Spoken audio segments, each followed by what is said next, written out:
more of the NFL, and you're watching Picks with David. Thanks for joining me again for another edition right here on YouTube and Facebook. And let's take a look and see how we've done thus far through 3 weeks of the season. A nice 4-2 week in week number 3, 12-7 overall for our video picks. Good thing we're not counting the other picks, because lordy, it was a rough one last week. So let's take a look at this week's slate of 5 games starting in Atlanta.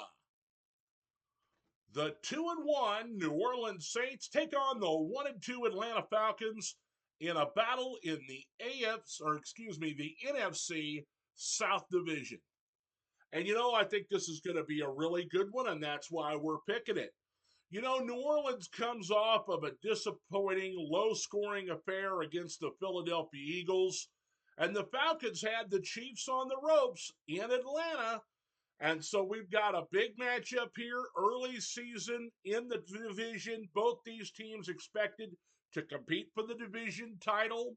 I think we're going to see the New Orleans Saints return to form.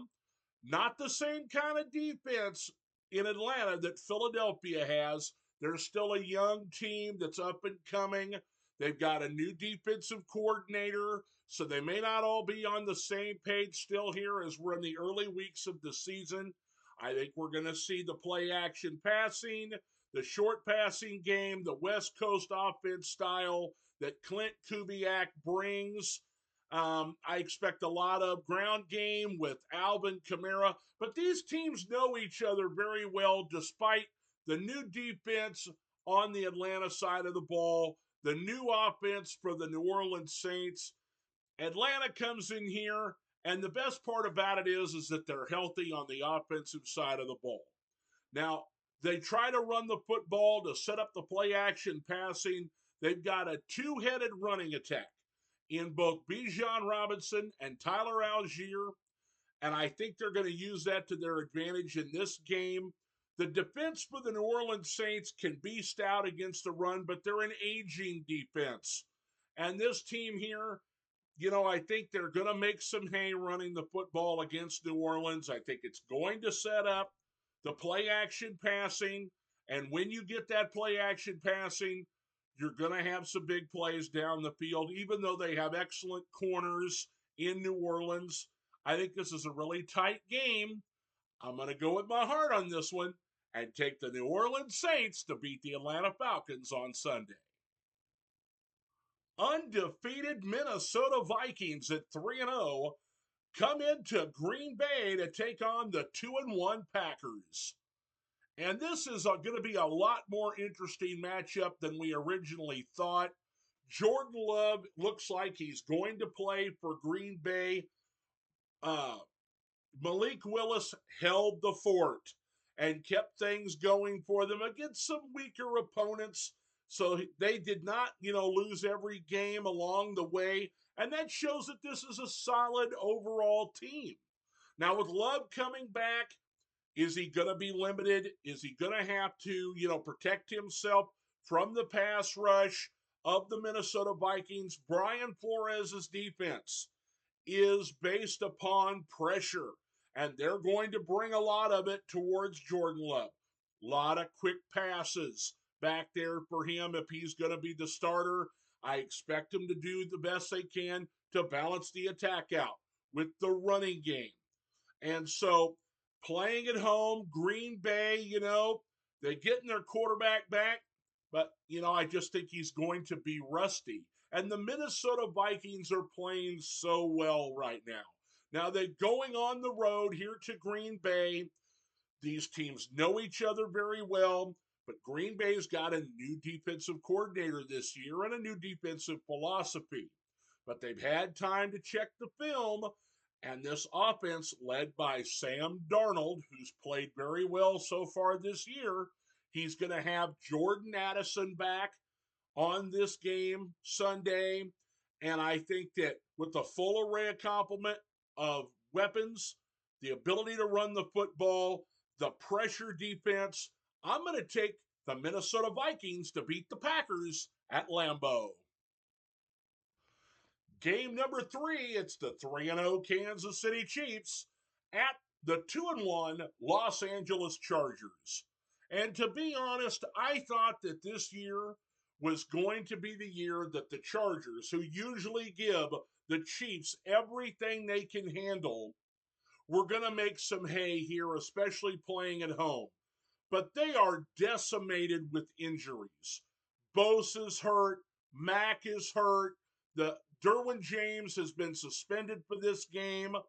I think that's going to open up Travis Kelce, who hasn't started the season very well as he's played decoy to these other new and emerging receivers in Kansas City. I think the Chiefs are going to be able to run the football with Carson Steele. I'm sure we're going to see some Kareem Hunt for the first time this year for the Chiefs. And I think that the Chiefs, who have dominated the AFC West over the last couple of years, they're probably going to win this game. And the main reason that I think that that's the case is Justin Herbert is injured. They say he's probably going to start, but he's had what is being termed as a high ankle sprain. And if his tackles are injured, which it appears they are, both Alton Slater are hurt. It's going to be a long day or perhaps a short day as he's going to get knocked out of the game early with the kind of pressure that Steve Spagnuolo's defense is going to bring. And so I'll take the Kansas City Chiefs to win the game in Los Angeles. Sunday Night Football on NBC. The 3-0 Buffalo Bills take on the 1-2 Baltimore Ravens. And what a matchup this would be as a playoff game. We get to see it here in the regular season. Buffalo is flying high offensively and has dominated their last two opponents. And before that, they had a big comeback against Arizona Cardinals in Buffalo in week 1. I can tell you that I think that Buffalo knows how to use James Cook now. Offensive coordinator Joe Brady utilizes him with passes out of the backfield. It helps set up the short running game when they get to the 3rd and 2s and the 3rd and 3s. They easily pick these up.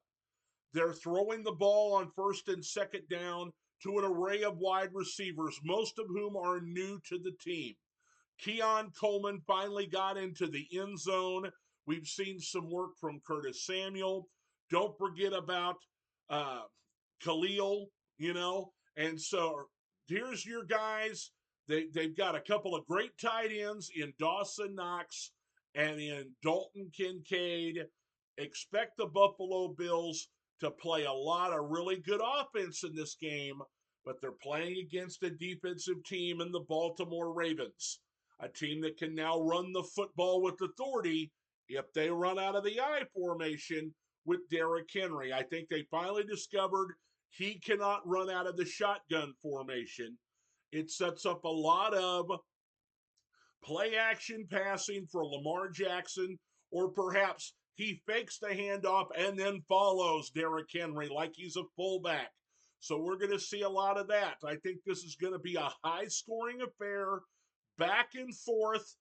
And I tell you what, I think this is primed for the Baltimore Ravens to come and show out.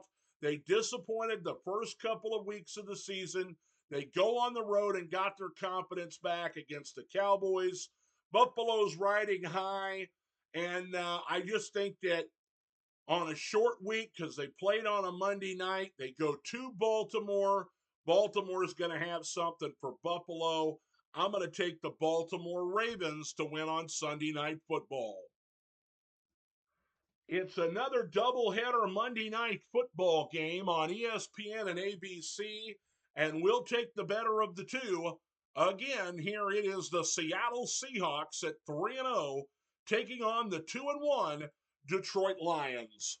The Lions are playing at home, and they have struggled the last few years against these Seattle Seahawks in Detroit. So here you get the third chance to beat Seattle after they've lost the last 2 years in Detroit to the Seahawks. I think that this is a team that has gotten by on some weaker opponents, okay? Detroit is not a weak opponent. I think the Tampa Bay game was a wake-up call for them. And so I like Detroit in this game, and here's the reasons why. They can run the football with both of their running backs. You've got David Montgomery, Jahmyr Gibbs. You can rush the passer with Aiden Hutchinson and others. Okay. They beefed up their secondary this offseason. So they've got guys that can cover DK Metcalf and Tyler Lockett for the Seahawks in Carlton Davis and Terrion Arnold. And so I think this is a great matchup between these two teams. I think it'll be a very close game, but I'll take the Detroit Lions. Jared Goff opening up the offense and getting the ball down the field to Amon-Ra St. Brown. They're finally going to break open with some Sam Laporta. The Lions win the game on Monday Night Football. There's the Week 4 Picks with David. Thanks again for joining me here on YouTube and Facebook. Be sure to like and subscribe right here on YouTube and Facebook. Check out some of my previous videos if you want to see how my picks have gone thus far this year. Thanks for joining me, and we'll see you again on Thursday for Week 5's Amazon Prime Thursday night.